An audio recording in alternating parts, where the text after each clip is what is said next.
es ist Montag, der 15. Juni. Ich begrüße euch mit dem heutigen Losungswort Jesaja 26,19. Kurz und bündig. Deine Toten werden leben. Und der 2. Korinther 4,14.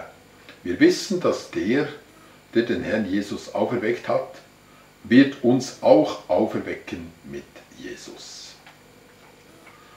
Die sollen dann nicht in Trauerkleider kommen. Ich habe ungefähr gegen die 400 Beerdigungen gemacht, in meiner Tätigkeit als Pfarrer. Aber etwa 2-3 Mal hat jemand Sterbens das gewünscht. Und es ist schon ein bisschen ein anderes Schauen in der Kirche, wenn es für einen ein bisschen farbiger ist an einer Beerdigung.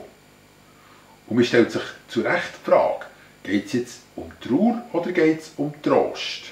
Jedenfalls hat ja schon Jesus gesagt, selig sind die Trauernden, denn sie sollen getröstet werden. Wobei, dann hat er nicht Beerdigungen gemeint, sondern der Mensch, der über seine Sünden traurig ist. Das zeigt der Urtext. Man kann Trauer nicht verbieten. Man soll es auch niemandem ausreden. Das ist ganz klar ein Recht, das die Menschen darauf haben. Aber Trauer hat ihre Zeit, wie alles andere auch, sagt der Salomo. Nur hier können wir die Zeit auch noch ein bisschen mitbestimmen. Bei Lebenslänge ist das ein bisschen weniger so. Wenn ich es bildlich sagen will, ob du jetzt, wenn du vielleicht deine Urne oder die Urne von einem verstorbenen Angehörigen in einem schönen Plätzchen neben dem Haus im Garten beisetzt, ich bin nicht so ein Freund von dieser Gepflogenheit, ob du dort eine Trauerweide pflanzt oder damit auch noch einen zweiten und ein bisschen anderen Baum. Also ein Baum, der immer dort hängen oder auch noch ein Baum, der ein bisschen vorwärts strebt, wie eine Tanne oder eine Birke. Gleich wird der andere Baum grösser sein als die Trauerweide. Das ist natürlich jetzt bildlich gesprochen. Es ist ja der Baum des Lebens, der hier angesprochen ist. Deine Toten werden leben. Und nicht der Baum von der ewigen Trauer. Trauer ohne Jesus Christus ist etwas, das nie ganz weggeht. Der Tod hat tatsächlich ohne ihn eine untröstliche Seite. Ein Verstorbene lebt wieder auf, hier jetzt also eine kleine Geschichte. Eine Frau aus einer dysfunktionalen Familie, aus einer Familie, die Missbrauch, Gewalt, Okkultismus, sehr tiefen Okkultismus quasi das Klima hat bestimmt. Die Frau hat in der Nachbarschaft eine Ersatzmutter gefunden, die sie sehr selten, aber umso intensiver hat besucht. Sie konnte dorthin gehen und dort hat man ihr aus der biblischen Geschichte etwas erzählt. Die Frau hat sie so ein bisschen zum Glauben gezogen und irgendwann ist sogar noch in der Badwanne getauft.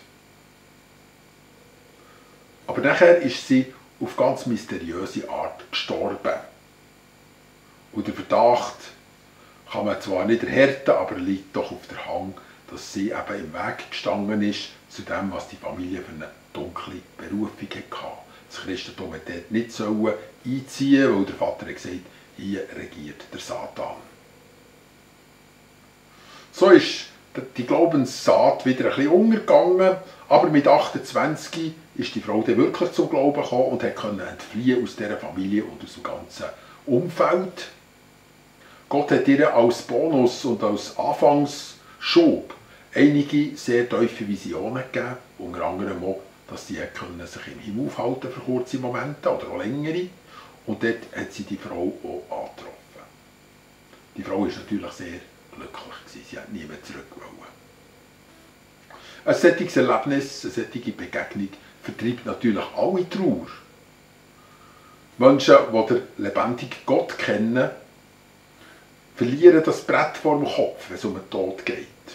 Das Brett, das vielleicht ein bisschen wie ein Sargdeckel aussieht. Sie können denen, die im Herrn entschlafen sind, nicht einfach nur Totenruhe, was man schon so sagt, ja, jetzt hat er oder sie endlich Ruhe, wir mögen es gönnen, sie hat so ein strenges Leben gehabt. Nein, sie freuen sich auf das Wiedersehen. Sie gönnen ihnen das ewige Leben. Das ist etwas ganz anderes. Sie wären sogar oftmals selber gerne dort.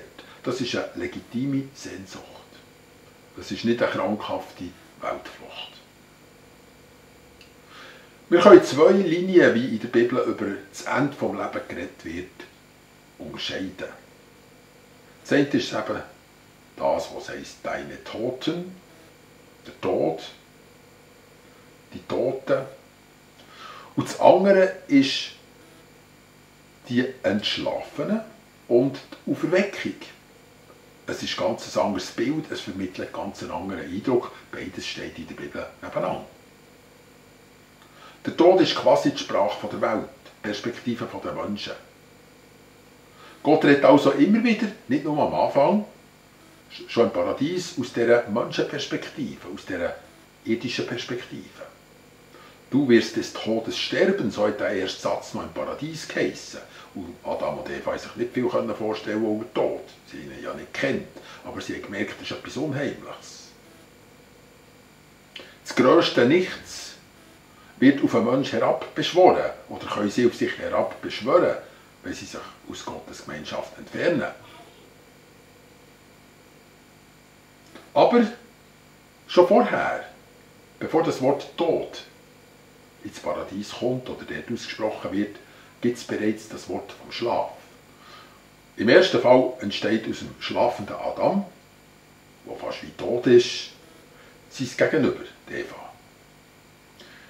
Im zweiten Fall, beim zweiten Adam, beim neuen Adam, entsteht aus dem entschlafenen Adam, nicht nur schlafend, sondern er gab seinen Geist auf, heisst ja. Aus dem zweiten Adam entsteht die lebendige Brut. Auch hier ein tiefer Eingriff in seine Seite, mit dem Stich ins Herz. Das letzte Blut, das Herzblut, tritt aus, redet aber auch schon ein bisschen vom neuen Leben, weil das Wasser kommt hinten nachher, der Heilige Geist, das Symbol. Und da merkt man, es entsteht die komplette Versöhnung, die komplette Vergebung, die Möglichkeit, an Gott wieder zu glauben, versöhnt sein mit ihm und damit zu seinem ewigen Reich zu gehören. Diese andere Perspektive erscheint auch schon im Paradies. Und dort redet Gott nicht vom Tod, sondern vom Einschlafen und wieder Erwachen. Weil Gott sieht den Tod als Schlaf. Aus seiner Perspektive ist der Tod nicht das Endgültige, sondern es ist etwas, wo er sagen kann, wenn, wo und wie, dass er jemanden zurückholen will aus dem Schlaf. Auf dieser Wahrheit basiert die ganze Schöpfung, die Gott hat aufgebaut. Der Mensch muss ja ab Tag 1 lernen, dass er entschlaft. Einschlaft, sagen wir jetzt halt mal. Etwas Neues für den Adam, plötzlich wird es dunkel, für die Eva natürlich auch. Und sie schlafen ein, sie sind müde. Irgendwann ist die Müdigkeit verflogen, sie tun die Augen auf, es ist wieder hell. Sie wissen gar nicht, wie das kommt. Sie wachen auf aus irgendetwas, was sie nicht wissen, was es war. Aber das ist so schnell die Gewohnheit und ist auch bei uns eine Gewohnheit, wir denken gar nicht mehr dabei. Dabei spielen wir jeden Abend, jeden Morgen das durch, was am Schluss von unserem Leben wird sein. Es heisst ja, als Abend und Morgen war der erste Tag, war der zweite Tag, war der siebte Tag und so weiter. Das heisst, aus dem Nachtwerden und nachher Lichtwerden entsteht das Wesen vom Tag. Das ist hebräisches Denken. Also von Finsternis ins Licht, vom Schlaf ins Wachsein. Das lernen wir jeden Tag neu. Das geht in Fleisch und Blut über bei uns. So dass Jesus kann sagen, wo die Tochter von Jairus gestorben ist, sie schlaft nur. Sie haben gefunden, das ist ein Witz und er ist noch ein schlechter.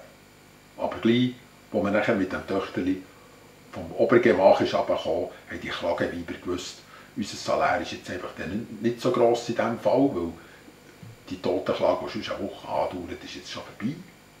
Dann hat er die alle heimgeschickt. Überglücklich waren die Eltern, dass der Tod eigentlich nur ein Schlaf ist.